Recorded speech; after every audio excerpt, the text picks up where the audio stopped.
Coronavirus, 27 nouveaux cas, 32 nouvelles guérisons. 27 nouveaux cas et 32 nouvelles guérisons. C'est la première fois en plusieurs jours que le nombre de nouveaux cas est moins élevé que les cas de guérison, s'est réjoui aujourd'hui le professeur Anta Vloulti. 21 des patients guéris hier ont été traités à l'hôpital Befilatanan et les 11 autres à Thomassen. Parmi les 27 nouveaux cas, 8 sont de Thomassen, Fenerivest, Soneranbung, 1 à Muramang, 1 à Arivunmam et 17 à Antananarive, Ambumanarn, Ivat, Manzakarei, Anzanar, Telatamat et 67 hectares. À ce jour, Madagascar compte 1230 cas de contamination au Covid-19, dont 877 sont encore dans sa forme active. 10 patients développent la forme grave de la maladie.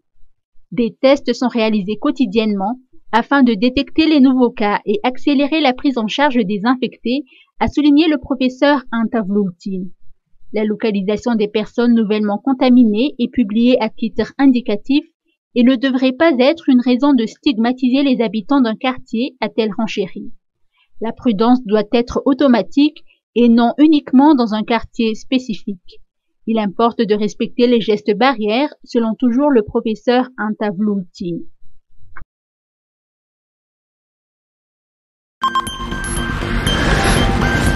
Syndicat des infirmiers et sages-femmes de Madagascar, manifestation à la HJRA. Une trentaine de médecins, infirmiers, paramédicaux et de bénévoles opérant dans les centres spécialisés de Covid-19 a été testé positif au coronavirus, a révélé Dersu Ralbir, président du syndicat des infirmiers et des sages-femmes de Madagascar. Ce syndicat a manifesté à la HJRA d'Ampeflou pour interpeller les autorités compétentes sur la situation du personnel de la santé face à la pandémie de Covid-19. Une occasion pour le syndicat de dénoncer la précarité de leurs conditions de travail, l'insuffisance de formation et de matériel et la mauvaise répartition des primes de risque et de motivation. Les manifestants ont lancé un ultimatum de quelques jours à l'endroit du ministère de la Santé publique pour étudier leur cas et apporter des améliorations à leurs conditions de travail. À terme, ils prévoient de se réunir pour les suites à donner à leur mouvement de revendication. Impact du coronavirus. L'avis de Roland Ratsirak. Les mesures prises pour endiguer la transmission de la maladie de la Covid-19 depuis le mois de mars a des impacts sociaux et économiques très lourds pour l'ensemble de la population, estime Roland Ratsirak, député élu à Thomasna. Les secteurs économiques essentiels dont le tourisme et les mines sont paralysés. Près de 40 000 emplois ont été supprimés suite à la fermeture de la société minière Ambatovi et la population de Thomasna a subi des problèmes socio-économiques. Les pertes de revenus des ménages dépassent les 80%.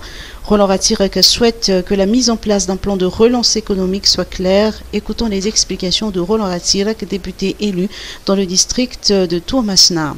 Il y a déjà en principe, soit 66 millions de dollars d'aides budgétaires qui ont été octroyés par le FMI, mais qui n'a pas de programme d'emploi.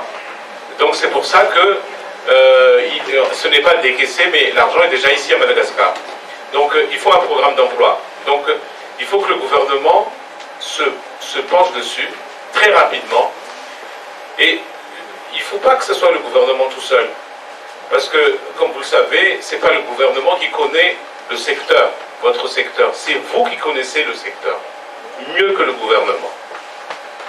Comme vous disiez, j'avais été ministre. Moi, quand j'avais été ministre, moi, j'interroge ceux qui connaissent le secteur pour ensuite prendre les décisions qui s'imposent. Donc, il faut que le gouvernement soit soutenu par le secteur pour faire les programmes d'emploi et pour penser à votre relance. Donc je disais en malgache tout à l'heure, et c'est la chose que vous pouvez également emmener au niveau de l'Assemblée nationale, mais je serai là le jour où vous serez à l'Assemblée.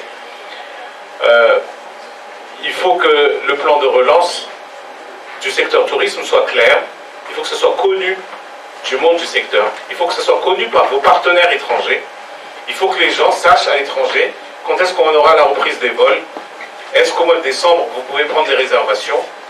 Si c'est non, au moins on le sait. Mais si c'est oui, c'est honnête de dire, allons-y tout de suite. Et donc il faut pousser le président à prendre des décisions au plus vite. Et pour qu'on rêve que les retours à la normale soient dans les plus brefs délais. Lutte contre le Covid-19, lancement d'une plateforme africaine de fourniture médicale. Une plateforme africaine de fourniture médicale a été lancée lors de la réunion du Bureau de l'Union africaine et des présidents des communautés économiques régionales, CUR, ce 11 juin 2020 par vidéoconférence.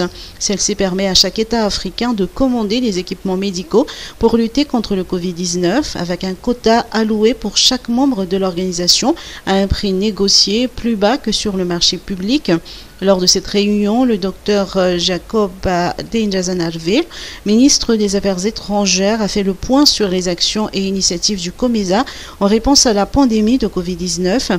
Ces actions s'articulent notamment autour des domaines tels que la protection des citoyens, la circulation fluide et ininterrompue des biens et des services, la facilitation du dédouanement transfrontalier des produits essentiels, la production et la fourniture des équipements de protection médicale individuelle par les entreprises locales, la mobilisation des ressources pour renforcer les capacités nationales de réponse aux urgences sanitaires ainsi que l'appui au partage d'informations entre les États membres.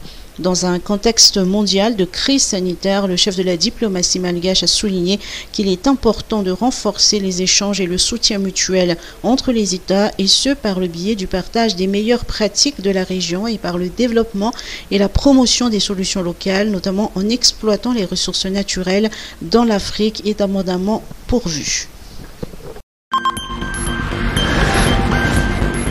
Lutte contre le travail des enfants. Madagascar renouvelle son engagement.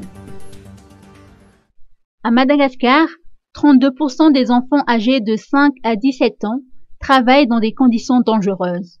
L'entrée précoce dans la vie active les prive de leur enfance, de leur potentiel et de leur dignité et nuit à leur scolarité, santé, développement physique et mental, dénoncent les organisations internationales qui militent pour le respect des droits des enfants comme l'UNICEF.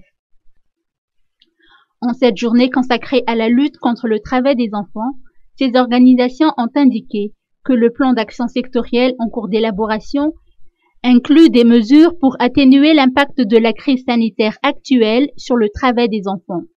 Ce plan d'action implique les départements ministériels, les acteurs locaux et régionaux, ainsi que les organismes des Nations Unies concernés.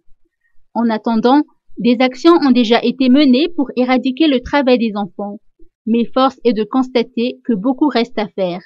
Cette journée mondiale a été l'occasion pour Madagascar de renouveler son engagement.